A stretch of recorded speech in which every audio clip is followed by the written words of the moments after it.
Mis adorados y queridos corazones, tengan todos ustedes muy buenos días, buenas tardes, buenas noches, dependiendo el país y el lugar donde tú te encuentres.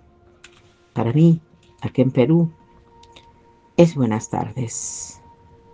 Mis corazones preciosos, una vez más, quiero continuar con lo que hace un par de horas, creo, o una hora, dejé suspendido las charlas de metafísica para continuar narrando sobre lo que en realidad nos hicieron creer referente a Caín, el hombre que mató, asesinó a su hermano.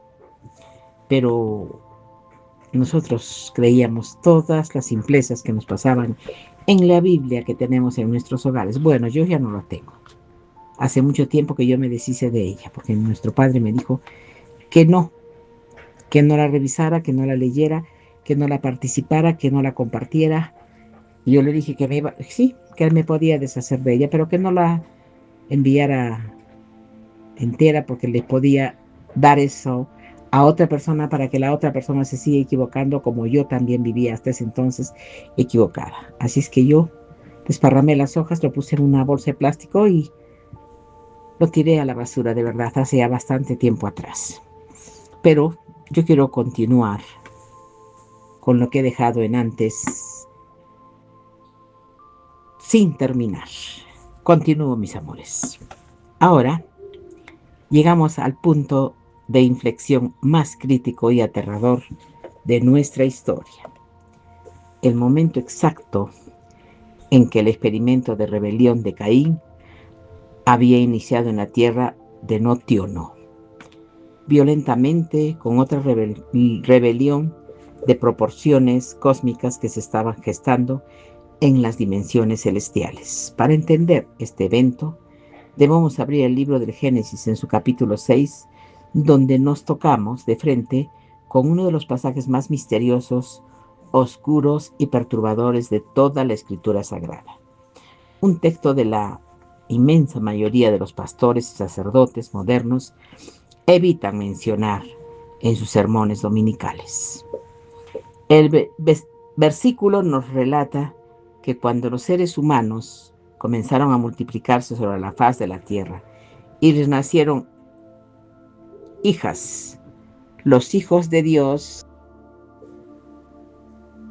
vieron que las hijas de los hombres eran hermosas y tomaron para sí mujeres, escogiendo entre todas las que quisieron. Esta simple oración detona una serie de preguntas gigantescas, mis amores. ¿Quiénes eran exactamente estos misteriosos hijos de Dios? ¿Qué significaba realmente que tomaran a las hijas de los hombres? ¿Y qué tienes que ver todo esto en este extraño relato con Caín, su ciudad amurallada y la tierra de No? La Biblia tradicional occidental nos da de las respuestas dejándonos en una oscuridad absoluta. Pero la Biblia etíope, y en particular el Sagrado Libro de Enoch, que la Iglesia Ortodoxa de África ha considerado escritura canónica, ininterrumpidamente dedica secciones inmensas y detalladas a explicar con precisión forense este significativo pasaje. El libro de Enoch cela que estos hijos de Dios no eran seres humanos justos ni figuras retóricas, sino que la identifica claramente como una clase específica de ángeles conocidos como los vigilantes, entidades celestiales que habían sido asignadas por el Creador para observar el desarrollo de la humanidad desde las alturas, pero a quienes se les había prohibido estrictamente interferir de manera directa en los asuntos terrenales. Sin embargo, la historia nos cuenta que estos seres tomaron una decisión que cambiaría el curso del universo. Liderados por un ángel del altísimo rango llamado Sanyasa, un grupo de 200 de estos vigilantes tomó una decisión colectiva y calculada. no fue un simple impulso momentáneo de pasión al ver a las mujeres humanas. Según los registros del libro de Enoch, ellos lo planearon meticulosamente y juraron un pacto inquebrantable, atándose mutuamente a una rebelión bajo la pena de maldición para asegurarse de que ninguno pudiera arrepentirse o echarse atrás en el último segundo. Decidieron abandonar sus puestos de vigilancia, dejar atrás la pureza del reino celestial, condensar su energía para tomar una forma física tangible y descender a la tierra para casarse con mujeres humanas. Pero ¿cuál era su verdadera motivación? El texto antiguo nos indica que aunque sintieron deseo al ver la belleza de las mujeres, su objetivo principal iba mucho más allá de la simple lujuria física. Ellos vieron una oportunidad estratégica sin precedentes. Encontraron la manera perfecta de crear una raza híbrida, una nueva especie que sería leal exclusivamente a ellos, en lugar de obedecer a Dios, corrompiendo así la línea de sangre humana original y desarrollando por completo el plan maestro que el Creador tenía para la humanidad. Descarrilando por completo el plan mayor que el Creador tenía para la humanidad. ¿Para qué? Dimensiones este evento desde una perspectiva histórica y arqueológica más amplia, debemos mirar a otras civilizaciones de la antigüedad, porque este suceso no es exclusivo de los textos hebreos o etíopes. Si analizas los mitos de casi todas las grandes culturas antiguas, encontrarás ecos innegables de este mismo evento cósmico.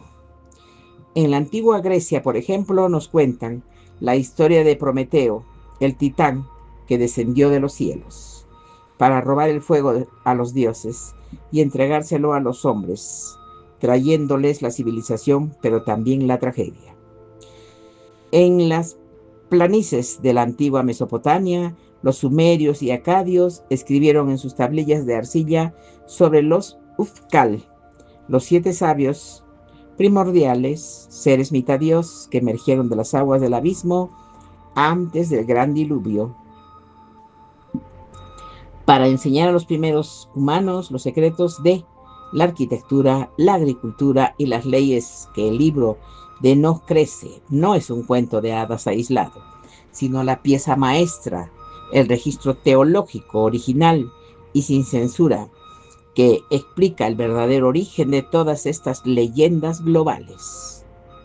Y aquí es donde las piezas del rompecabezas histórico y geográfico encajan de manera escalofriante, mis amores, conectándose directamente con la ciudad de Caín.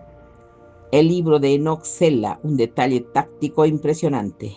Cuando estos 200 vigilantes descendieron a la tierra, no se dispersaron de manera aleatoria por los bosques o las montañas del mundo. Ellos tenían un plan y se dirigieron a lugares muy específicos, buscando aquellos epicentros donde las civilizaciones humanas ya estaban en desarrollo, lugares donde su intervención tendría el mayor y más devastador impacto. Y uno de sus destinos principales, el objetivo primordial de su incursión, fue precisamente la tierra de Nod, el lugar donde los descendientes de Caín ya habían establecido su avanzada civilización, totalmente libre y apartada de la influencia de Dios. La llegada de estos seres celestiales caídos a la metrópolis de Enoxida con terror o rechazo. Al contrario, los textos etíopes nos describen este encuentro como un momento de celebración absoluta. Los descendientes de Caín, que ya habían sido adoctrinados durante generaciones por los hijos de las sombras, reconocieron inmediatamente a estos imponentes vigilantes como seres muy similares a las entidades que habían ayudado a fundar su propia ciudad. Se formó una alianza instantánea, un siniestro reconocimiento mutuo, basado en su rebelión compartida contra el orden sagrado del Creador. Y fue en este punto de la historia humana donde ocurrió la mayor inyección artificial de tecnología y conocimiento de todos los tiempos. Los vigilantes no se limitaron a tomar esposas humanas para satisfacer sus oscuros propósitos biológicos. Ellos abrieron las bóvedas del conocimiento cósmico y comenzaron a enseñar a la humanidad secretos que jamás, bajo ninguna circunstancia, estaban destinados a ser relevados a mentes mortales. El libro de Enoch, increíblemente meticuloso, al enumerar exactamente qué conocimiento trajo cada uno de estos ángeles rebeldes, relata que el vigilante llamado Azazel fue quien enseñó a los hombres el arte de trabajar los metales, instruyéndolos en cómo forjar espadas, cuchillos, escudos y robustas armaduras. Detente a analizar el impacto histórico de esta sola enseñanza. Antes de este momento, los conflictos humanos, si los había, se resolvían con herramientas primitivas de piedra, madera o hueso. Axel introdujo de golpe lo que hoy los arqueólogos llaman la Edad de Bronce y, posteriormente, la Edad de Hierro, transformando las simples escaramuzas tribales en masacres organizadas a escala industrial. La introducción de la metalurgia avanzada no fue un simple salto evolutivo natural del cerebro humano. Fue una intervención tecnológica directa que brutalizó a la raza humana para siempre. Pero Axazelubo, ahí el texto antiguo afirma que también enseñó a las mujeres al uso de cosméticos, la fabricación de joyas elaboradas, el uso del antimonio para pintar los ojos y el arte de embellecerte los párpados. Esto puede parecer un detalle menor o superficial para nuestra mente moderna, pero en el contexto del mundo antiguo, este conocimiento no se trataba de simple vanidad estética. Se trataba del arte de seducción calculada, de la alteración intencional de la forma humana natural para manipular las energías de la atracción y la fertilidad, corrompiendo la pureza en las relaciones humanas originales. Por su parte, el líder de los vigilantes, Sanjaya, no se quedó atrás. En esta campaña de adoctrinamiento global, él fue el encargado de enseñar a los habitantes de Nod los secretos de los encantamientos, los hechizos y el uso de raíces y cortes de plantas. Aquí frente a nuestros ojos estamos presenciando el nacimiento histórico de la farmacología antigua, de la alquimia, de la magia negra y de la brujería. Sanjaya les entregó la llave para alterar la mente humana mediante sustancias químicas y dominar las energías espirituales a través de rituales oscuros. Otro vigilante llamado Armaros les enseñó cómo resolver y anular dichos encantamientos, creando así un ciclo interminable de ataques y defensas mágicas entre todos los seres humanos. Y la revelación de secretos cósmicos continuó de manera abrumadora. Baraquiel instruyó a la humanidad en el complejo arte de la astrología. Cocabel Lenz reveló los misterios ocultos de las constelaciones del zodiaco. Chasquiel les enseñó a leer e interpretar el conocimiento de las nubes y el clima. Sansel les mostró los signos y poderes del sol. Y Sariel reveló el curso de la luna y su profunda influencia sobre la tierra. Lo que debes entender con absoluta claridad es que todo este inmenso paquete de información celestial no fue entregado como una obra de caridad educativa para ayudar a los pobres humanos primitivos.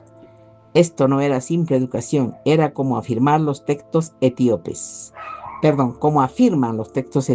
una corrupción estratégica brillante y absolutamente letal.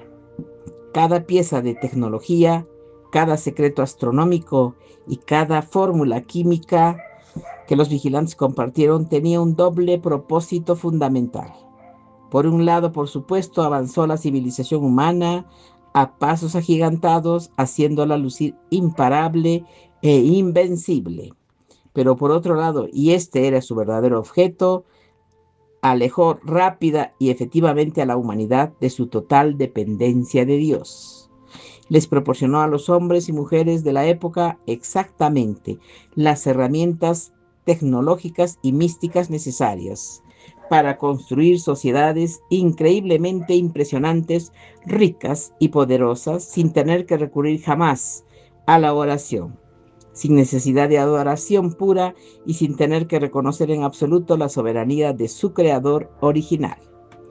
En la tierra de Nod, donde la población ya había sido acondicionada durante generaciones para glorificar la independencia y aplaudir la rebelión de su ancestro Caín, estas enseñanzas prohibidas cayeron sobre tierra extremadamente fértil. Los descendientes del primer asesino absorbieron con una avidez aterradora todo lo que los vigilantes les enseñaron. Y luego, en un acto de soberbia sin límites, combinaron este nuevo arsenal de conocimiento celestial con los secretos que ya habían recibido previamente de los hijos de las sombras. El resultado histórico de esta macabra fusión fue algo sin precedentes en la historia del universo. Creación de una civilización oculta completamente desarrollada, armada hasta los dientes con tecnología avanzada, arte sofisticado y prácticas espirituales oscuras. Todas estaban unificadas bajo un mismo estandarte, cuyo único fin era lograr la autonomía absoluta del ser humano frente a Dios. El libro de los jubileos, preservado en las montañas de Etiopía, nos describe este periodo específico de la prehistoria como una era de explosión tecnológica y cognitiva inigualable, un tiempo donde el conocimiento se multiplicaba a una velocidad vertiginosa, donde nuevos y asombrosos descubrimientos, inventos revolucionarios y expresiones artísticas surgían año tras año. La capacidad humana parecía haberse expandido de manera casi milagrosa y sin límites. Sin embargo, los textos etíopes son tajantes al advertirnos que este supuesto salto evolutivo no fue fruto del progreso humano natural, ni de nuestra propia genialidad. Fue una inyección masiva de conocimiento prohibido, vertido directamente en las mentes de la humanidad, por ángeles en abierta rebelión contra el cielo, contra Dios. Y como siempre ocurre con los tratos oscuros, había un precio terrible que pagar. Los vigilantes no entregaron esta sabiduría incalculable de manera gratuita y desinteresada. No. A cambio de elevar la humanidad del polvo, exigieron lo que más ansiaba: adoración absoluta, lealtad inquebrantable, tributos de sangre y servicio incondicional.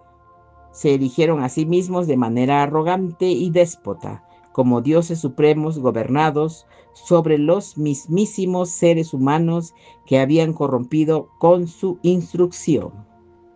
Y los humanos, cegados y deslumbrados por las increíbles nuevas capacidades, poderes y comodidades que estaban adquiriendo gracias a sus nuevos amos celestiales, cumplieron gustosamente con las demandas de adoración.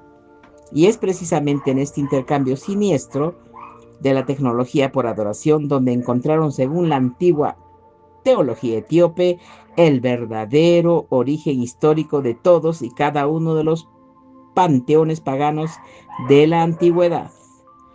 Los grandiosos dioses del antiguo Egipto, los poderosos Olimpos de Grecia, las imponentes deidades de Roma y cada ídolo venerado en las civilizaciones antiguas de América o Asia no eran simples mitos inventados por mentes primitivas con demasiada imaginación alrededor de una fogata.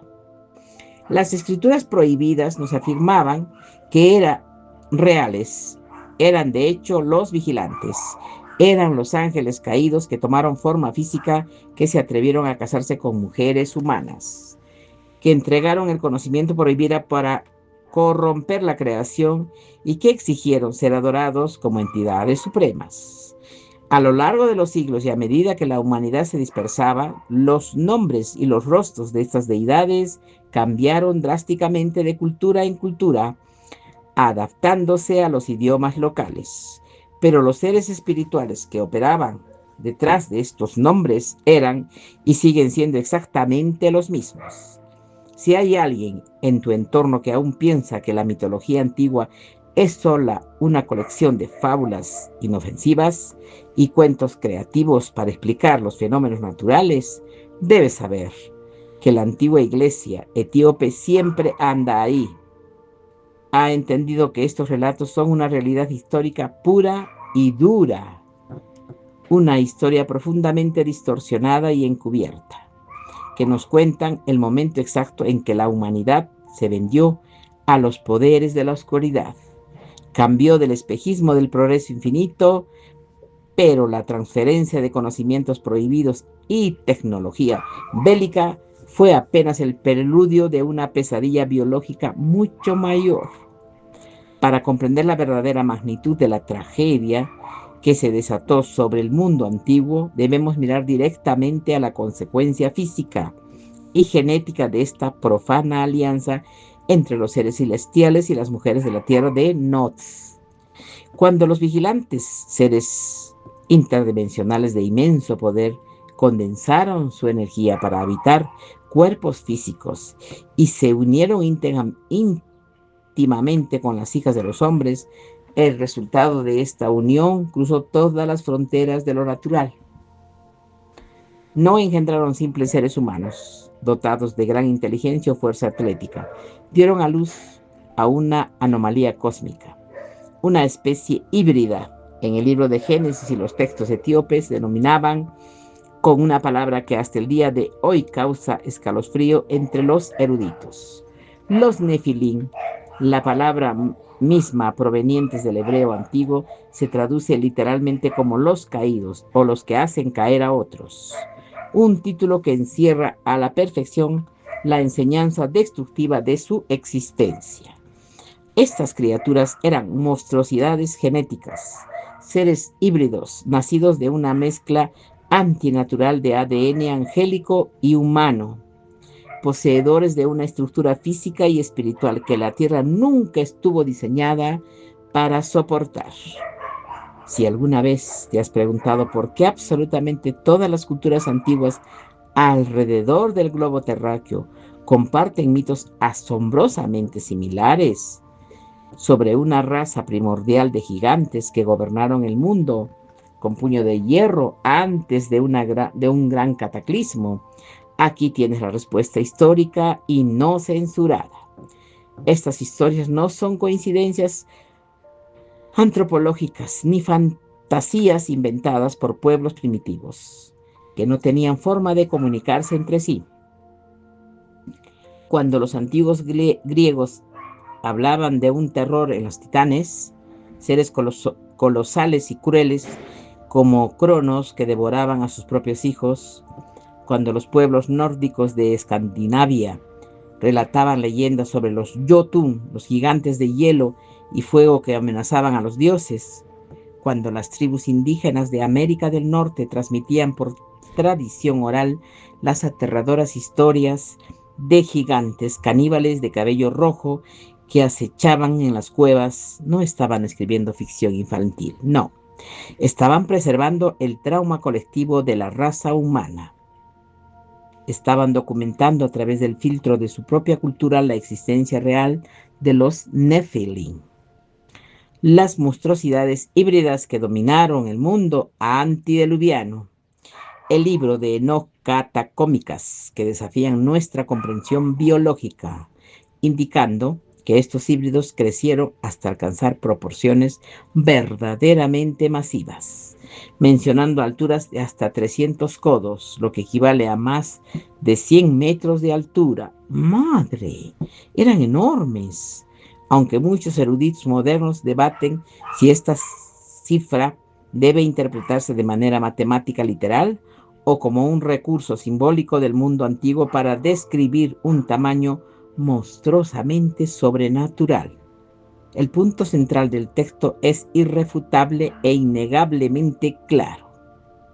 Estos seres eran gigantescos, imparables, poseían una fuerza física que aplastaba cualquier resistencia humana y sobre todo albergaban apetitos destructivos que creían proporcionalmente a su mismo tamaño. El impacto ecológico y social de la existencia de los Nefilim, devastador para el planeta. Imagina la inmensa cantidad de recursos calóricos que una población creciente de gigantes necesitaría simplemente para mantenerse con vida.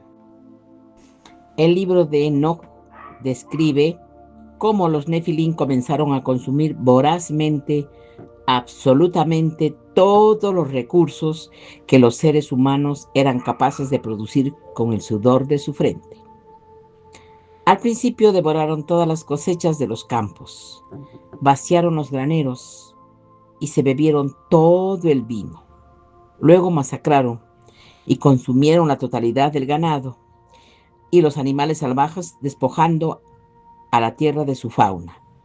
La humanidad, que inicialmente había visto a estos seres como semidioses y líderes gloriosos, gracias a la tecnología de los vigilantes, rápidamente se vio reducida a una raza de esclavos desnutridos. Obligaron a trabajar día y noche bajo la sombra del látigo simplemente para alimentar el hambre insaciable de sus propios hijos híbridos.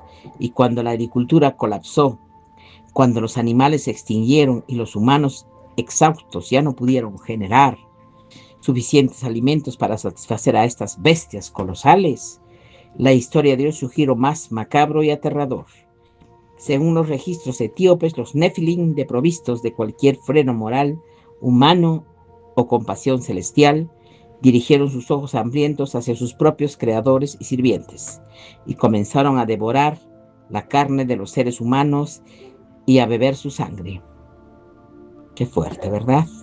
Los Nefilim se transformaron en depredadores absolutos, verdaderos monstruos en la cima de la cadena alimenticia que aterrorizaban a la humanidad y aniquilaban brutalmente a cualquiera que no tuviera el poder o la tecnología para defenderse de sus garras. El mundo entero se convirtió en un matadero a cielo abierto y fue precisamente en la tierra de Nod, la metrópolis fundada por Caín, en abierto desafío a Dios, donde esta pesadilla biológica encontró su caldo de cultivo más fértil. Porque los descendientes de Caín, tras generaciones de estar inmersos en la filosofía de las sombras y de haber rechazado sistemáticamente la moralidad divina, no opusieron ningún tipo de resistencia física o espiritual. Cuando los vigilantes descendieron de los cielos, todo lo contrario, los recibieron con adoración, entregándoles a sus mujeres e hijas de manera totalmente voluntaria, viendo en esta impía hibridación genética una gloriosa oportunidad política y militar para obtener aún más poder y conocimiento arcano. Este pacto diabólico creó en Noth la primera generación de Nefilim, y estos colosos híbridos, armados con la metalurgia de Azael y la magia de Samyasa, no tardaron en derrocar cualquier orden establecido por convertirse en los gobernantes supremos de las ciudades cainitas. Se erigieron como reyes guerreros, invencibles, tiranos despiadados que gobernaban mediante el terror absoluto. Campeones sedientos de sangre que jamás podían ser derrotados por un hombre normal en un campo de batalla. Cuando el génesis de su versión occidentalizada se refiere a ellos vagamente en el capítulo 6 como los héroes de la antigüedad, hombres de renombre, los textos etíopes nos obligan a leer esta frase con el pavor histórico correcto. En el idioma original, la palabra utilizada de Jimborín, que no significa héroe en el sentido moderno de un salvador, noble y virtuoso, sino que se refiere a un tirano brutal, un déspota violento, infame por su crueldad. Eran famosos, sí, pero su fama era la del terror cósmico. Eran celebridades de la masacre. La tragedia de esta rebelión alcanzó proporciones tan monstruosas que, según los perturbadores relatos del libro de Enoch, incluso los mismísimos vigilantes, los ángeles caídos que habían orquestado toda esta invasión genética con la fría lógica de crear una nueva raza a su imagen y semejanza, se llenaron de pavor al presenciar el resultado de sus acciones. Los ángeles rebeldes tuvieron que quedar separados, observando con impotencia cómo sus propios hijos híbridos destruían la tierra, masacraban a la humanidad y se mataban entre ellos en guerras de aniquilación mutua. En ese momento de horror absoluto, los vigilantes comprendieron que habían desatado una reacción en cadena, biológica y espiritual, que ya no podían controlar. La soberbia de creer que podían mejorar la creación de Dios terminó por engendrar abominaciones que devoraban el mundo.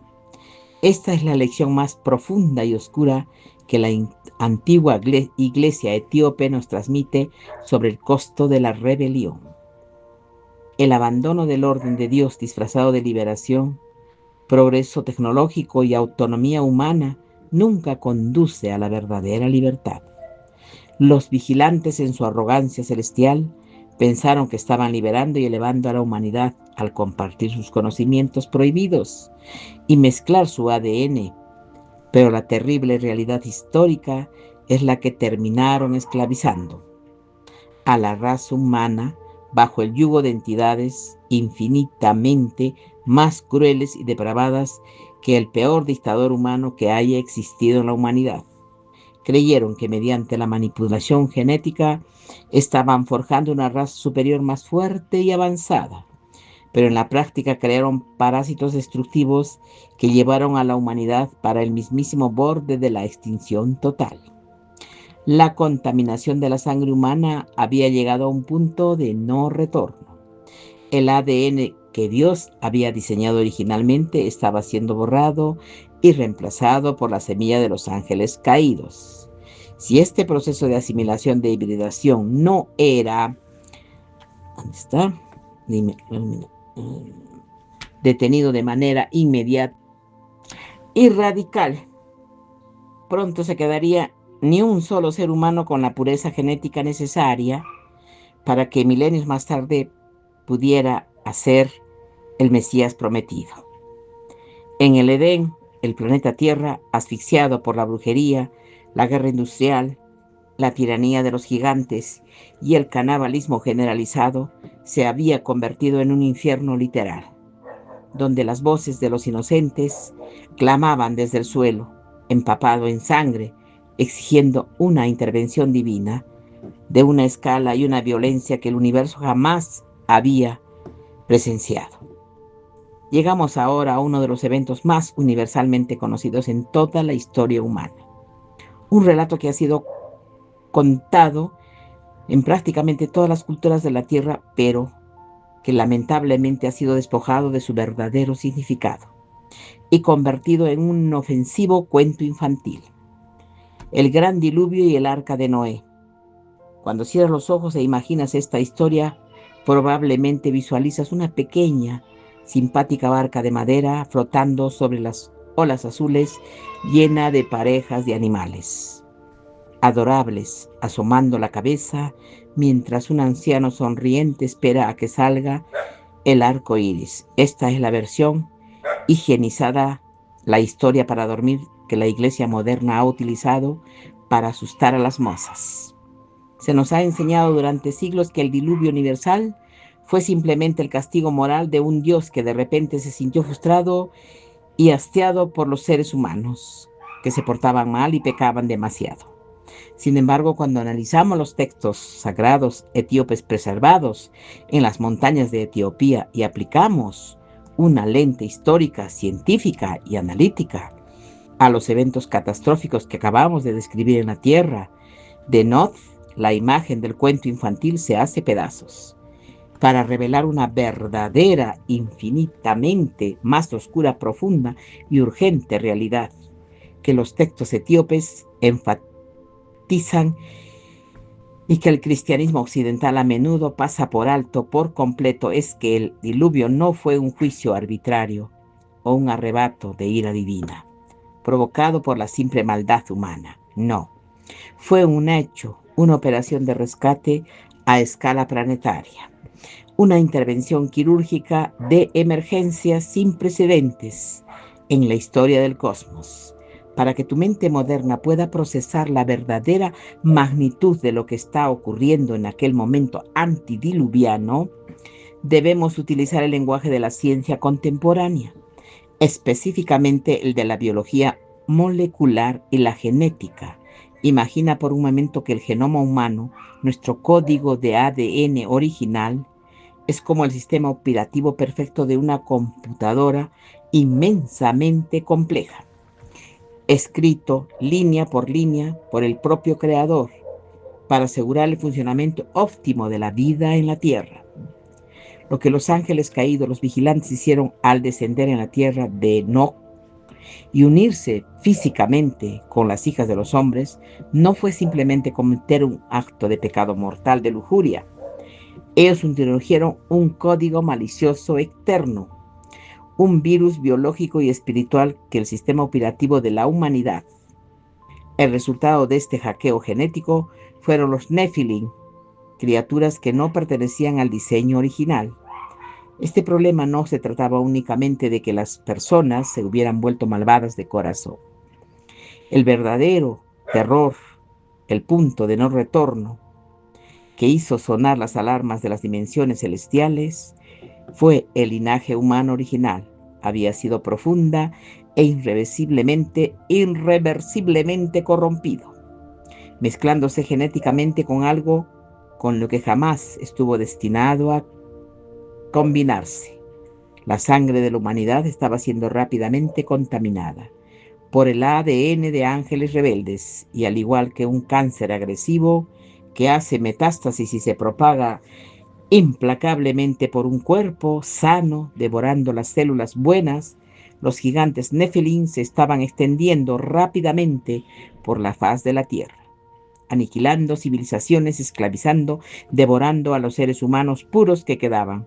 Piensa en esto con la frialdad analítica de un médico cirujano frente a una mesa de operaciones. Si un paciente llega con un tumor maligno que está a punto de devorar todos sus órganos vitales, el cirujano no puede limitarse a pedirle al paciente que se porte mejor o recetarle analgésicos. El cirujano debe tomar el bisturí afilado y extirpar violentamente el tejido enfermo, cortando incluso parte de la carne sana si es necesario para poder salvar la vida del individuo. Eso duele, ¿verdad? Es sangriento, es traumático, pero es un acto de absoluta misericordia médica. De la misma manera, si el Creador no hubiera tomado la drástica decisión de intervenir físicamente en la biosfera del planeta mediante el cataclismo acuático de proporciones apocalípticas, simplemente no habrían quedado seres humanos incorruptos sobre la faz de la Tierra. Todo el planeta habría sido asimilado genéticamente por la estirpe híbrida de los vigilantes. Y aquí radica el secreto teológico más importante de toda la Biblia, la clave que conecta el primer capítulo del Génesis con el último libro de Apocalipsis. Si la humanidad pura se extinguía y era reemplazada por monstruosidades Nephilim, entonces sería biológicamente y espiritualmente imposible que el Mesías prometido naciera a través de un linaje o de una línea humana pura. El Redentor de la humanidad, el que habría de aplastar la cabeza de la serpiente, debía nacer como un ser humano completo, absoluto, 100% hijo de Adán, para poder actuar como el Redentor legal de nuestra especie. No podía tener ni una sola gota de sangre de ángel caído en sus venas. Por lo tanto, el diluvio universal no fue la rabieta de un tirano celestial. No, sino fue una purga biológica necesaria para un reinicio total del sistema ecológico y genético. Un intento despiadado y desesperado y colosal de eliminar por completo las líneas de sangre híbridas que amenazaban el futuro cósmico. Para poder preservar a la humanidad pura a través de un solo hombre y su familia, Noé. Es precisamente aquí donde los textos antiguos nos obligan a leer las escrituras con un escáner lingüístico e histórico. El libro del Génesis, en su capítulo 6, versículo 9, nos dice que Noé era un hombre justo y perfecto entre los hombres de su época. Durante siglos los pastores occidentales han enseñado que esto simplemente significaba que Noé era un hombre moralmente muy bueno, alguien que no mentía, que era amable con sus vecinos y que rezaba por las noches, mientras que el resto del mundo era malvado. Pero el texto hebreo original y los escritos de la iglesia etíope guardan un significado muchísimo más literal y revelador. El pasaje también afirma de manera muy específica que Noé era intachable o perfecto en su genealogía. La palabra hebrea original utilizada en los rollos antiguos es tamín. Es crucial entender cómo se usa esta palabra milenaria en el resto de los textos sagrados. Tamín es el mismo término técnico que los sacerdotes israelitas utilizarían siglos más tarde en el libro Levítico para describir a un cordero o a un animal de sacrificio que no tenía ningún defecto físico, ninguna enfermedad, ninguna mancha biológica. Por lo tanto, cuando el texto sagrado aplica esta misma palabra exacta a Noé, nos está diciendo que la palabra hebrea puede significar moralmente intachable, pero fundamentalmente en este contexto, la crisis global significa genéticamente puro. La profunda interpretación de la Iglesia Ortodoxa etíope, validada por la etimología de las palabras antiguas, es que la línea de sangre directa de Noé no se había mezclado bajo ninguna circunstancia con los híbridos Nefilim. Su ADN permanecía siendo un código 100% humano, intacto tal como fue diseñado en el Edén. En medio de un mundo donde los descendientes de Caín en la tierra de Noé, de Nod, y los habitantes de la tierra se habían entregado voluntariamente a la experimentación genética con seres interdimensionales, buscando el poder prohibido a costa de su propia humanidad. Noé y sus ancestros directos se habían mantenido firmes, resistiendo la abrumadora presión social y cultural de corromper su sangre, con el aparente progreso que ofrecían los ángeles caídos. Habían guardado celosamente la simiente y fue exactamente por esa pureza genética y espiritual inquebrantable, por ser el último bastión de la humanidad original, no hackeada por las fuerzas de la sombra, que Dios lo eligió a él, solo a él, para construir el arca y preservar a la raza humana a través del honor devastador del diluvio. Si la inmensa catástrofe que borró a la civilización de Caín, a los vigilantes físicos y a los monstruos gigantes, bajo kilómetros de agua aplastante, se revela no como el fin de la humanidad, sino como su salvación definitiva. Escudo de agua protector que garantizó que miles de años después tú y yo pudiéramos existir como verdaderos seres humanos en medio de esta antigua e implacable guerra espiritual. Sí, la monumental catástrofe del diluvio universal fue diseñada de manera quirúrgica y específica, como acabamos de analizar profundamente, para purgar la faz de la Tierra de la corrupción del ADN y eliminar para siempre a los monstruos gigantes híbridos. Entonces, nos enfrentamos a uno de los mayores vacíos argumentales y teológicos de toda la historia bíblica occidental. Un misterio tan grande y perturbador que la inmensa mayoría de los teólogos modernos prefieren mirar hacia otro lado, en lugar de intentar darle una explicación lógica a todo esto. Piensa en esto con la agudeza de un verdadero investigador histórico. Si las aguas del abismo se abrieron, si la lluvia cayó incesantemente hasta cubrir las cimas de las montañas más altas del planeta, y si el objetivo primordial del Creador era borrar el código genético de los ángeles caídos, dejando vivos únicamente a Noé y a su familia, genéticamente pura, ¿por qué la Biblia tradicional nos vuelve a hablar de gigantes más adelante? Este es un gran secreto que las instituciones religiosas no quieren que cuestiones. Siglos después de que el arca de madera se posara sobre el monte Ararat y de que la paloma regresara con la rama de olivo, la nación de Israel, liderada por Moisés, se preparaba para entrar a la tierra prometida. En el libro de Números, en su capítulo 13, nos relata que Moisés envió a 12 espías expertos para explorar y reconocer el territorio de Canaán. Pero cuando estos hombres rudos, forjados en el implacable desierto y acostumbrados a la guerra, regresaron al campamento, estaban pálidos, temblando y absolutamente aterrorizados, poseídos por un miedo visceral que contagió a toda la nación. Su reporte oficial fue escalofriante. Afirmaron haber visto allí a los Nefilim, a los descendientes de Anang y declararon textualmente que al lado de esos seres ellos se sentían como simples langostas o saltamontes y que asimismo los veían aquellos monstruos. ¿Cómo es esto posible a nivel físico, biológico o histórico? ¿Cómo llegaron estos gigantes Nephilim a Macanán si absolutamente todos sus ancestros debieron haber muerto ahogados bajo kilómetros de presión de agua oscura durante el cataclismo global?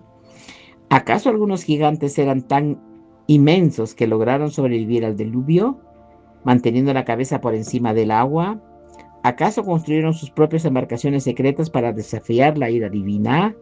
Las respuestas a estas preguntas no se encuentran en la simpleza de la fe ciega, sino en la precisión quirúrgica del propio texto sagrado y en las revelaciones ocultas de la Biblia etíope.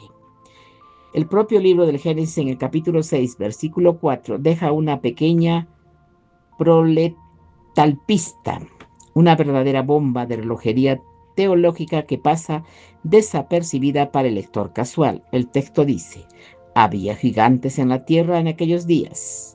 Y también después, esa pequeña frase, y también después, refiriéndose al tiempo posterior al diluvio, es la prueba histórica irrefutable de que la semilla de la serpiente de ADN, corrupto de los vigilantes de alguna manera macabra e inesperada, logró sobrevivir a la quimioterapia planetaria de las aguas del diluvio. Y es aquí donde el antiguo y sagrado libro de los jubileos, preservado celosamente en los monasterios excavados en roca de las montañas de Etiopía, nos proporciona la aterradora respuesta genética a este rompecabezas histórico. Como establecimos anteriormente, Noé era un hombre de pureza genética absoluta, y sus tres hijos directos, Sem, Cam y Jafet, heredaron esa misma sangre inmaculada.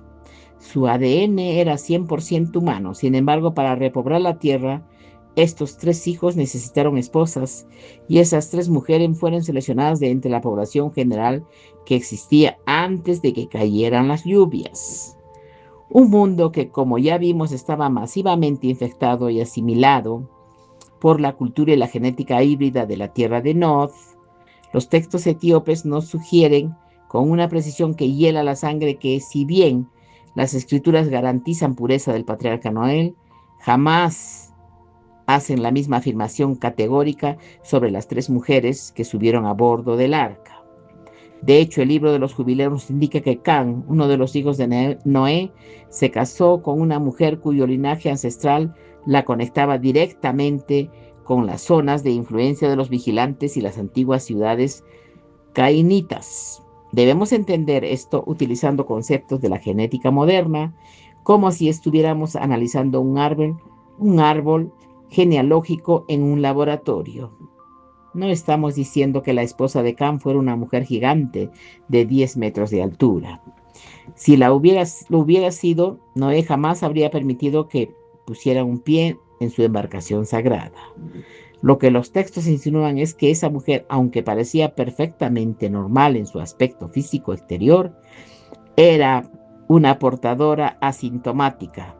Llevaba oculta en lo más profundo de su código genético el rasgo recesivo, un remanente inactivo del ADN de los vigilantes, una microscópica semilla de corrupción que logró pasar inadvertida y sobrevivir al cataclismo escondido dentro del arca misma, viajando en la sangre de una pasajera autorizada como un virus latente que espera el momento exacto para despertar. Este código genético híbrido sobrevivió la purga de las aguas después del diluvio, cuando la humanidad comenzó a multiplicarse nuevamente y las familias establecieron nuevos territorios. Cam tuvo un hijo llamado Canaán. El libro del Génesis relata un extraño y confuso episodio donde Noé, tras emborracharse, despierta y maldice violentamente a su nieto, Canaán, condenándolo a ser siervo de sus hermanos. Los teólogos occidentales siempre han batallado para explicar por qué un acto de falta de respeto justificaba una maldición tan brutal y de proporciones históricas sobre todo un linaje.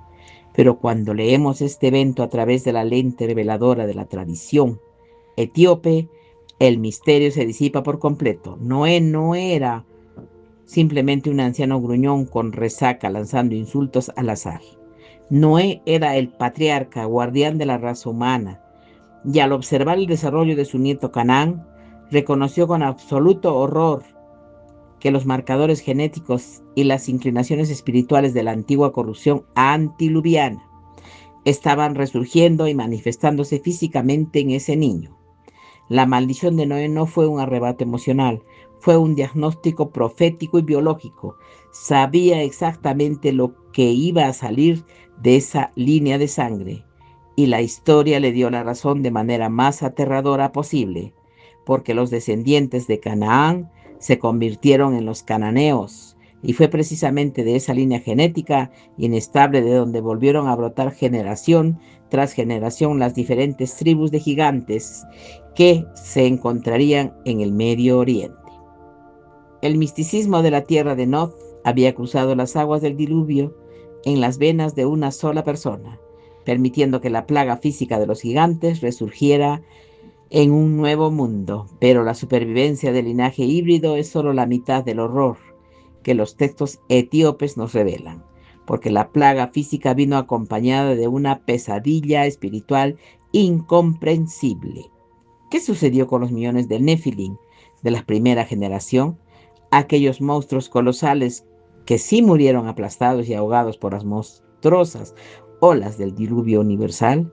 Aquí es donde el libro de Enoch, una de las doctrinas más impactantes y revolucionarias que jamás tú vas a poder escuchar. Una verdad que cambia por completo nuestro entendimiento sobre el mundo espiritual y las fuerzas que nos atacan diariamente en la actualidad. Así es que pon atención a lo que te voy a decir. En el cristianismo tradicional occidental se enseña de manera generalizada y simplista, que los demonios son los ángeles que cayeron del cielo junto con Lucifer durante la primera gran rebelión antes de la creación del hombre. Pero la Iglesia Ortodoxa etíope, basándose en sus textos ancestrales intocados, traza una línea divisoria gigantesca y crucial entre los ángeles caídos y los demonios. Según estos registros milenarios, los ángeles caídos, los vigilantes originales que engendraron a los gigantes, fueron encadenados y aprisionados por los arcángeles en las profundidades de la tierra o en abismos oscuros como castigo directo por la transgresión antinatural. Sin embargo, sus hijos, los monstruos Nefilim, presentaron un problema teológico y cósmico sin precedentes. Piensa en la naturaleza biológica de un Nefilim. Eran entidades mitad humanas y mitad angelicales. Los seres humanos poseen almas mortales diseñadas para un destino específico, mientras que los ángeles son espíritus inmortales e indestructibles, creados de fuego celestial. Cuando el inmenso muro de agua del diluvio golpeó la tierra, los cuerpos físicos de estos gigantes, aunque increíblemente fuertes, eran al fin y al cabo de carne y hueso. Por lo tanto, se ahogaron, se pudrieron y murieron. Pero la mitad de su esencia, la chispa de vida inmortal heredada de sus padres angelicales, simplemente no podía morir. No podía ser destruida por el agua. Pero como eran abominaciones, criaturas que jamás debieron haber existido según el diseño de Dios, sus espíritus híbridos fueron rechazados por el cielo. No tenían permitido el acceso a las dimensiones celestiales de descanso eterno, y tampoco pertenecían a la tierra de los muertos, destinada a las almas puramente humanos. El resultado cósmico fue espantoso. Al separarse de sus gigantescos cuerpos físicos muertos, estos millones de espíritus inmortales quedaron atrapados y confinados en el plano terrenal, condenados a vagar por la superficie de la tierra como entidades desencarnadas, invisibles y eternamente frustradas. Y es esto exactamente, esto es lo que los textos etíopes afirman, que son los demonios, no son los siervos originales de Satanás, sino los fantasmas, los espíritus hambrientos, miserables y malévolos de los gigantes Nefilim, muertos en la gran inundación. Esta revelación arqueológica y teológica explica a la perfección un fenómeno que los evangelios del Nuevo Testamento muestran constantemente, pero rara vez explican el motivo. ¿Te has preguntado por qué los demonios, cuando interactúan con Jesús, muestran un deseo tan desesperado y enloquecedor por poseer cuerpos físicos, ya sean humanos, como en el caso del endemoniado Guadareno, o incluso piaras de cerdos? La respuesta está en su origen. Al ser espíritus que alguna vez habitaron cuerpos inmensamente poderosos y disfrutaron de los placeres carnales y materiales de la tierra de Nod, experimentan un hambre insaciable y una sed perpetua de interactuar con el mundo físico, algo que solo pueden lograr al invadir, secuestrar y controlar el sistema nervioso de un ser viviente. Están desesperados por recuperar, aunque sea por unos instantes, a través de un cuerpo robado, la experiencia física que las aguas del diluvio les arrebataron violentamente.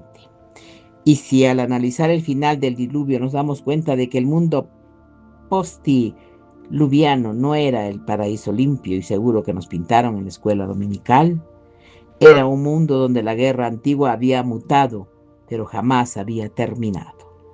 El legado de Noz, la rebelión de Caín y la tecnología de los vigilantes había sobrevivido no solo en los códigos genéticos latentes, que eventualmente darían lugar a nuevas tribus de gigantes en el Medio Oriente, sino que la atmósfera invisible del planeta quedó plagada por millones de entidades demoníacas invisibles, espíritus errantes de gigantes muertos buscando venganza contra la raza humana. Las piezas estaban colocadas nuevamente en el tablero y el escenario estaba listo para la siguiente gran fase de la guerra cósmica. Una guerra que estallaría con toda su furia bélica cuando el pueblo de Israel cruzaría el río Jordán, espada en mano para enfrentarse a las ruinas genéticas del imperio que se negaba a morir. Con esta perturbadora revelación sobre la supervivencia genética del ADN de los vigilantes a través del linaje de Caín, llegamos a uno de los momentos más brutales, incomprendidos y polémicos de toda la historia bíblica: la sangrienta conquista de la tierra de Canaán por parte del ejército de Israel liderado por Josué. Ahora déjame llevarte una pregunta que probablemente sacudirá los cimientos de tu teología tradicional y cambiará para siempre la forma en que lees tú el Antiguo Testamento. ¿Qué pasaría si las incesantes guerras de los israelitas en el Medio Oriente no tuviera absolutamente nada que ver con la conquista de territorios, la política o la expansión de un imperio, sino que fuera en realidad el frente de batalla físico de una guerra genética? Cuando abres el libro de Deuteronomio, en el capítulo 7, te encuentras de frente con uno de los mandamientos más aterradores y violentos y difíciles de digerir de todas las escrituras. Dios le da a su pueblo elegido una orden militar que a los ojos del lector moderno resulta escandalosa. Les dice que cuando el Señor les introduzca en la tierra que van a poseer y hayan expulsado de delante de ellos a muchas naciones, como los hititas, gergaseos, amorreos, cananeos y fereceos, hebreos y jebuseos, 7 naciones más grandes y más fuertes de Israel, deben destruirlas totalmente. La orden divina es tajante y no deja lugar a la diplomacia. No deben hacer ningún tratado de paz con ellos, ni deben mostrarse absolutamente ninguna piedad. Este pasaje específico ha atormentado a los creyentes durante siglos enteros. Ha sido la munición favorita de los críticos, ateos y filósofos seculares para atacar el cristianismo, señalando estas páginas como la evidencia irrefutable de que el Dios del Antiguo Testamento es un monstruo genocida, un tirano sediento de sangre que ordenaba masacres injustificadas de poblaciones enteras. ¿Cómo podría un Dios de amor infinito ordenar el exterminio de hombres y mujeres y niños de manera tan despiadada? Es aquí donde la Iglesia occidental tradicional tartamudea, intenta dar explicaciones poéticas o simplemente cambia el tema rápidamente porque sus narrativas no tienen las herramientas para explicar esta violencia. Pero los antiguos textos etíopes, junto con el contexto histórico y arqueológico del antiguo Medio Oriente, nos proporcionan la pieza que falta en este enorme rompecabezas. Un contexto que cambia el cálculo moral de estas batallas por completo. Las escrituras preservadas en África nos explican de manera contundente que estas 7 naciones cananeas no eran simplemente pueblos paganos que tenían costumbres perversas o que adoraban a estatuas de piedra. El problema era muchísimo más profundo y letal. Estas naciones estaban genéticamente corrompidas. Eran los remanentes biológicos de la línea de sangre de los Nefilim, que habían vuelto a brotar después del gran diluvio. Sus habitantes eran portadores directos de la genética mezclada entre seres humanos puros y los ángeles caídos. Como comprendemos esto, la orden de exterminio total dictada por Dios cobra un sentido radicalmente distinto. No estamos presenciando una campaña de limpieza étnica motivada por el racismo o la sexofobia, sino un estricto protocolo de purificación genética a escala regional. El objetivo divino no era aniquilar a una cultura específica, simplemente porque fuéramos diferentes. El objetivo era erradicar por completo una infección no humana, una corrupción biológica y espiritual latente que amenazaba el futuro de la existencia misma de la humanidad entera. La Iglesia etíope siempre ha interpretado estas narrativas de conquista a través de este prisma biológico y sobrenatural. Para entender la inmensidad física de esta amenaza, debemos repasar los informes de inteligencia militar de la época. Cuando Moisés envió a los 2 espías a reconocer el terreno de Canaán, como se registra en el libro de los Números, en el capítulo 13, nos describe,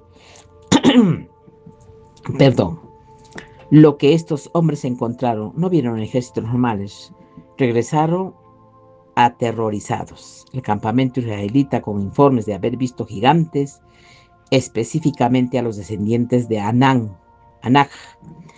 Estos no eran simplemente hombres altos que jugaban bien en el campo de batalla, eran seres que de proporciones tan colosales que los soldados israelitas sintieron que eran del tamaño de langostas en comparación con estos gigantes. Conocidos como los anaseos, eran nefilim literales, retrocesos genéticos directos a los abominables seres híbridos de la era anterior del diluvio. Y la pesadilla no se limitaba a un solo asentamiento. Diferentes clanes de gigantes se habían esparcido estratégicamente a lo largo y ancho de todo el territorio de Canaán, formando una barrera física aparentemente inquebrantable. Las escrituras mencionaban específicamente a varios de estos clanes del terror: los anaseos, los refaitas, los semitas y los sonsomeos. Cada uno de estos extraños nombres aparecen a lo largo de las páginas del Antiguo Testamento, íntimamente conectado con pueblos de un tamaño y una fuerza extraordinarios, mis corazones. Y fue precisamente contra ellos que Dios emitió su orden de destrucción total y absoluta. Y si analizamos a estas tribus con detalle, descubriremos revelaciones que te darán una perspectiva completamente nueva sobre las campañas militares de Israel.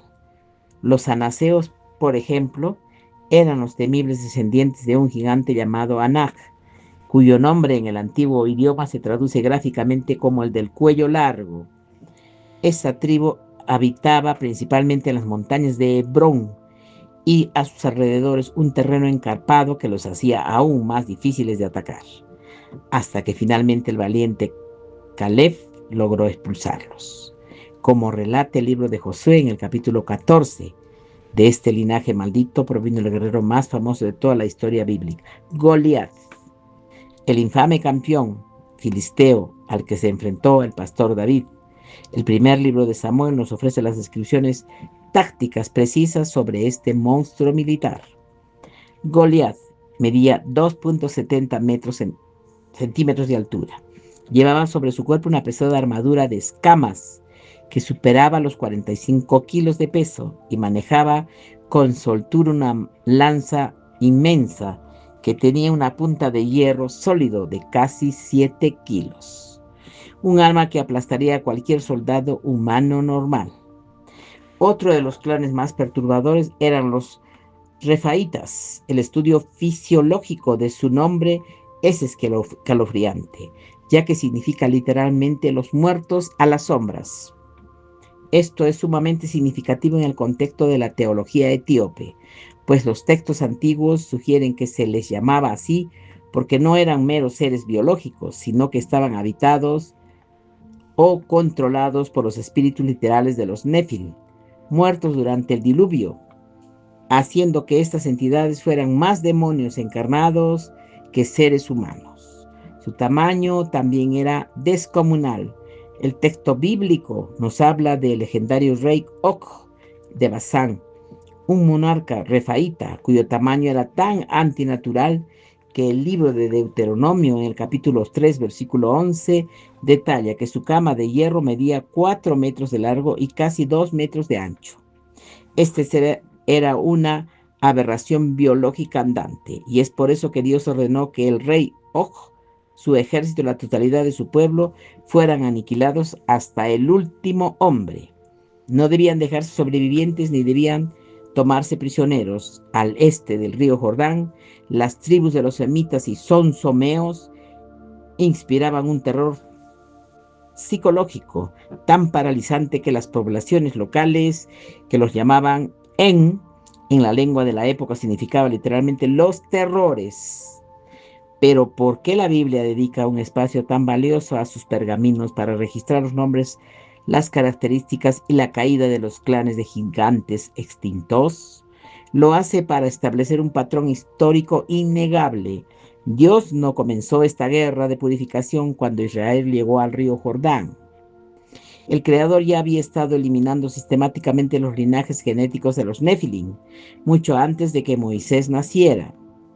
La sangrienta conquista de la tierra prometida era simplemente la última y más intensa fase militar de una guerra biológica y espiritual que se había desatado desde los tiempos anteriores al diluvio en las sombras de las tierras de Nod. Para confirmar la naturaleza híbrida y no natural de estos enemigos, el libro de los Jubileos, respaldado por pasajes de los libros de Samuel, nos entregan los detalles anatómicos espeluznantes sobre estas criaturas. Describen que muchos de estos gigantes presentaban anomalías genéticas marcadas, como la polidactilia, naciendo con 6 dedos en cada mano y 6 dedos en cada pie. Algunos incluso poseían doble filas de dientes afilados, como depredadores, y exhibían una fuerza muscular que rebasaba a cualquier límite humano concebible. Además de tener un apetito insaciable por la violencia y extrema, el derramamiento de sangre que no podía ser apaciguado. Estas características físicas bizarras no eran simples mutaciones genéticas aleatorias, fruto del azar evolutivo. Eran los rastros físicos innegables de su ascendencia híbrida. Los marcadores biológicos de que estos seres portaban el oscuro ADN no humano de los vigilantes, y Dios en su infinita presciencia requería que cada partícula de esa corrupción genérica fuera borrada quirúrgicamente de la faz del planeta. Si alguna vez en tu iglesia un pastor intentó explicarte las guerras del Antiguo Testamento ignorando este contexto bíblico, te ha contado solo una ficción de una historia. Cuando comprendas que la supervivencia de la raza humana pura estaba pendiendo de un hilo en el Medio Oriente, la moralidad de las batallas de Josué cambia de la crueldad arbitraria a la defensa legítima de la especie. Pero ¿por qué Dios estaba tan decidido a limpiar precisamente esta franja de la tierra específica llamada Canaán? Los textos etíopes nos recuerdan que después del diluvio esta tierra fue heredada por Canaán, el nieto de Noé, y el territorio entero fue maldecido porque llevaba en sus venas las trazas genéticas de la corrupción antidiluviana. A medida que pasaron los siglos, los descendientes de Canaán se multiplicaron y estas tribus de gigantes utilizaron esa región geográfica como un punto de encuentro y fortificación. Aquella tierra no fue entregada a Israel por capricho. Este territorio se había convertido en el nido principal, el punto de concentración mundial para el remanente de los Nefilim. Al enviar el ejército de Israel, Dios estaba enviando a sus agentes terrenales para ejecutar un mandato de limpieza genética total en el epicentro de la infección. Y el motivo fundamental detrás de esta implacable guerra de exterminio era la preservación a largo plazo de la humanidad. Los sagrados textos etíopes enfatizan que Dios estaba ejecutando un intrincado plan milenario para proteger y asegurar el mantenimiento de una línea de sangre 100% pura y humana. Esta producción genética no era el fin en sí mismo, sino el requisito biológico y espiritual absoluto para que la plenitud de los tiempos el Mesías pudiera nacer de una mujer humana. Cada vez que Dios daba la orden a Josué o al rey David de aniquilar un clan de gigantes en las montañas, estaba actuando activamente para defender la integridad genética del linaje mesiánico que salvaría al mundo. Intente pensar en las repercusiones cósmicas. Si Israel hubiera fallado en esta misión, hubiera decidido hacer tratados de paz con los gigantes y los portadores del gen Nefilim se les hubiera permitido esparcirse sin restricciones, mezclándose pacíficamente por las tribus de Israel y corrompiendo la línea de sangre de Judá. Jesucristo simplemente no habría podido encarnarse como un ser verdaderamente humano. Hubiera sido imposible para él cumplir con el requisito legal, espiritual, de ser el pariente redentor de la humanidad, según exigía la ley divina, porque su carne había estado mezclada con el linaje de los ángeles caídos. Por esta razón exacta y urgente, que la Biblia está llena de largas, detalladas y aparentemente aburridas listas genealógicas. Cuando tú lees los primeros capítulos del Evangelio de Mateo, el capítulo 3 de Lucas, o ves los extensos registros de ancestros que trazan el linaje de Jesús desde José y María, pasando por el rey David, la tribu de Judá, Jacob, Abraham, Noé, Set, hasta llegar finalmente al primer hombre, Adán, no estás leyendo un simple árbol genealógico familiar sin importancia. Estás contemplando las pruebas médicas e históricas, el documento legal certificado que demuestra que Jesucristo nació de una línea biológica perfectamente inmaculada, libre de cualquier rastro de contaminación nefilim. Si alguien te vuelve a decir que las generaciones bíblicas son parte más tediosa de las escrituras, puedes estar seguro de que no tienen ni la menor idea de que esos nombres son en realidad los registros de victoria, de una sangrienta guerra espiritual que protegió la sangre del Salvador a través de siglos de ataques demoníacos incesantes. Sin embargo, los antiguos sabios textos etíopes también nos revelan una sombra inquietante que acecha más allá de los días gloriosos del rey David. La guerra contra el linaje del Nefilim no se detuvo por completo.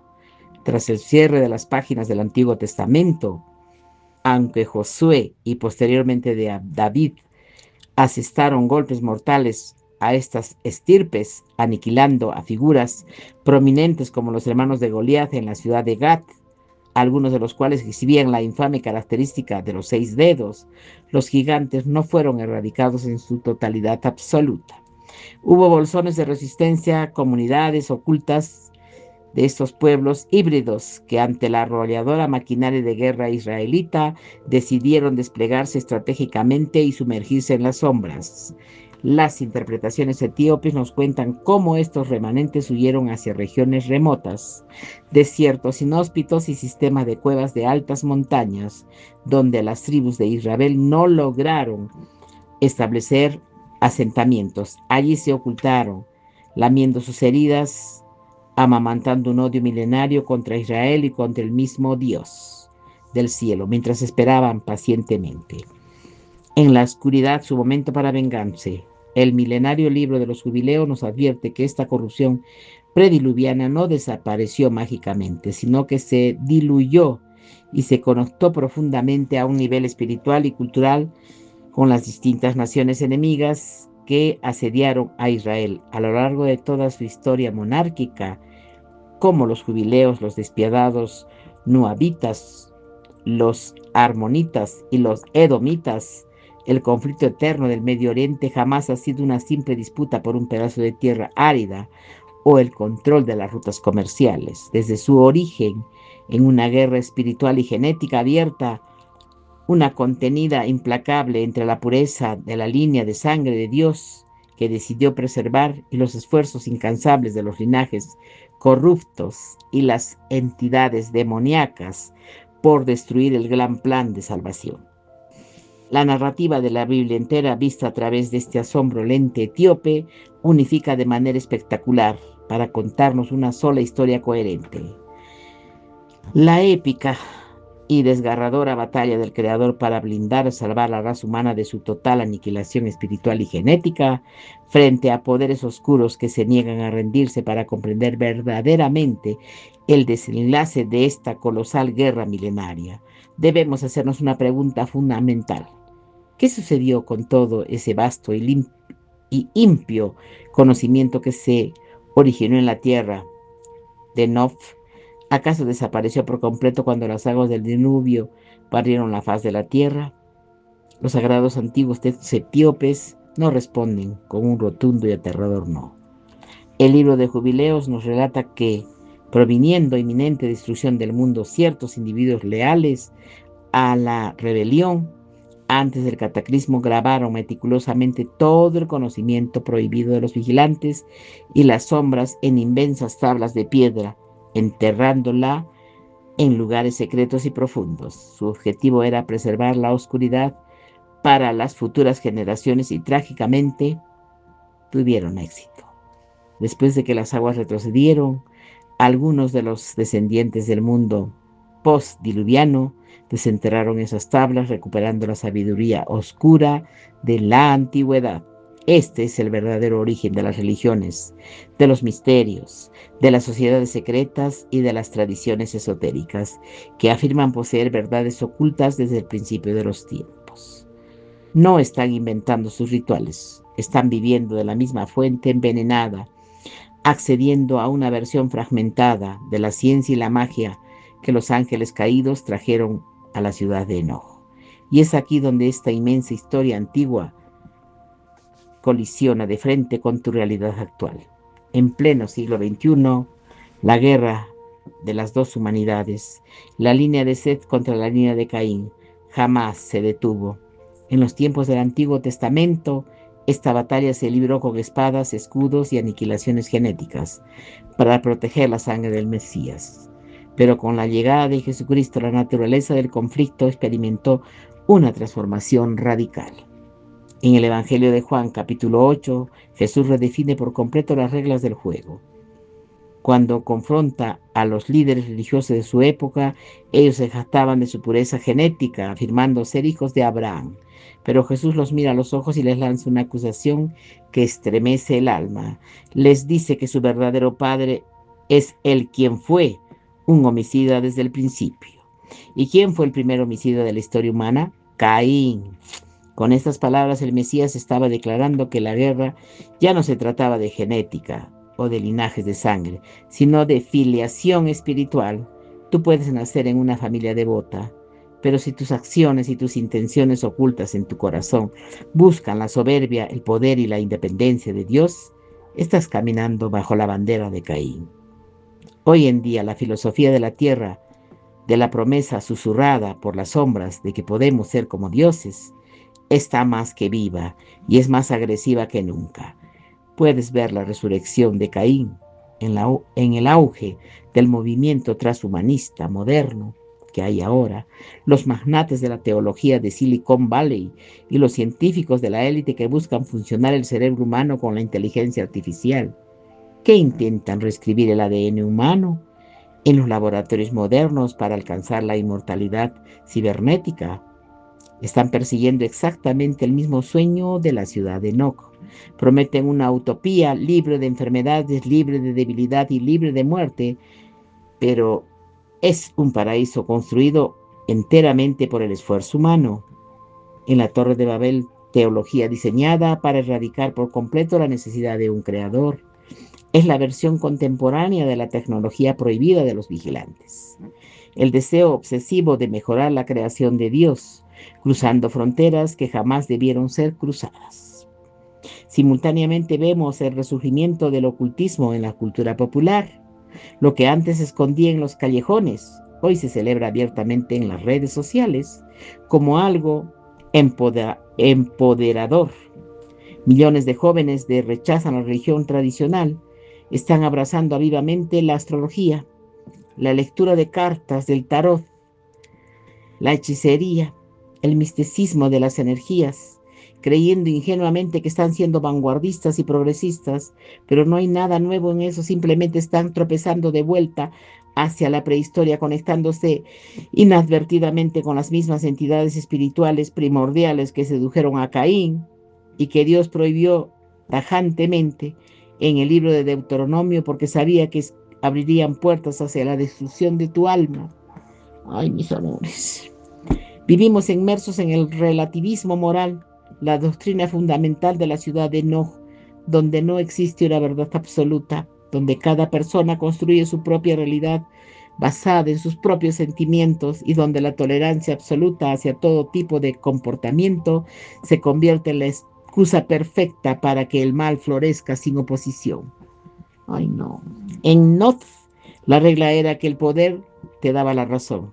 Y eso es exactamente la filosofía que gobierna las esferas del poder de nuestra sociedad actual. La tierra de Noth, por lo tanto, ha dejado de ser un lugar geográfico al oriente de Mesopotamia para convertirse en un estado del alma humana de todo el planeta Tierra. Es esa inquietud perpetua, es esa ansiedad devoradora que sientes cuando intentas llenar el vacío de tu corazón con dinero, con logros profesionales, con relaciones pasajeras, con amores fructíferos, con engañar al ser humano que te brinda su amor, pero tú no le puedes compartir de la misma manera. Ese reconocimiento en Internet es la condición de estar constantemente huyendo de vagar sin un propósito eterno, construyendo pequeños imperios personales que inevitablemente se convierten en polvo. Todos, sin excepción, nacemos espiritualmente al este del Edén, marcados por la tendencia y la rebelión y el deseo de gobernarnos a nosotros mismos. Pero los textos antiguos y el Evangelio nos gritan a través de los siglos que no tenemos que quedarnos allí. Dios proveyó una salida espectacular de este laberinto de espejos. Y esa salida no se encuentra en el refuerzo humano, ni tampoco en que te esfuerces por salir de ahí, en filosofías sofisticadas, sino en la persona de Jesucristo. Él es la antítesis absoluta de Caín, donde Caín trajo el asesinato, la primera sangre derramada y la maldición del vagabundeo perpetuo. Jesús entregó su propia sangre en la cruz para traer vida, ofreciendo un descanso definitivo para nuestras almas cansadas. Cuando le entregues tu vida a Cristo con arrepentimiento y fe genuina, cuando te acerques a Dios, va a ocurrir un milagro que va más allá de la simple religión. Experimentarás lo que Jesús lo describió a Nicodemo, cómo nacer de nuevo. Es ese preciso instante, tus cadenas se rompen, tu linaje espiritual es transferido de la corrupta y condenada línea de Caín a la gloriosa línea de la fe, y el Espíritu Santo entra a morar en ti, sellándote no para el castigo, sino para la redención eterna, dejando de ser un refugiado vagando por las áridas llanuras de Noth, y te conviertes en un ciudadano de la nueva Jerusalén, la ciudad celestial que no está hecha por manos humanas, sino que desciende del cielo, donde Dios morará con su pueblo para siempre. Quiero decirte, todos tenemos nuestra chispa divina, porque es necesario activarla. Esa es la resurrección. Por eso vino Jesús a la tierra, para dejarnos todo esto, para que todos nosotros pudiéramos despertar y no buscar a Dios afuera. Lo tenemos en nuestro interior y en nuestro contorno. Tenemos que aprovecharnos de todas estas cosas que yo les acabo de narrar. Necesitamos abrir las puertas a la claridad. Recordemos que somos la puerta abierta que nadie puede cerrar. Mis amores preciosos, yo espero que lo que he hecho hoy día, porque no he tenido más tiempo, he estado todo el día con con el abogado en la mañana por el juicio de mi casa. Y he regresado acá casi a golpe de 2 de la tarde y es la hora que he comenzado a grabar. Les pido mil perdones. Lo he grabado completo todo esto, estas charlas que he preparado para el día de hoy. Ojalá te sirvan de mucho, mi corazón. Ojalá despiertes. Ojalá te des cuenta que todo lo tenemos dentro de nosotros. No tenemos que buscar afuera.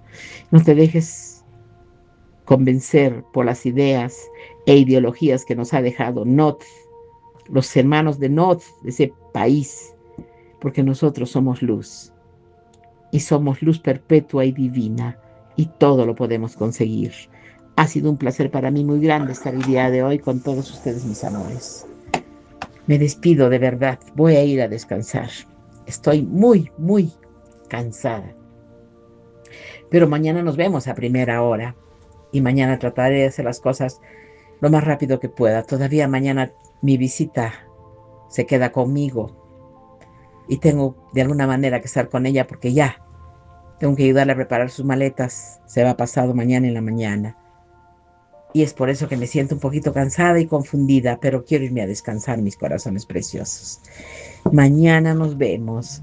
Para mí ha sido un placer. Besitos, los amo. Estamos en contacto. Hasta prontito. Chao.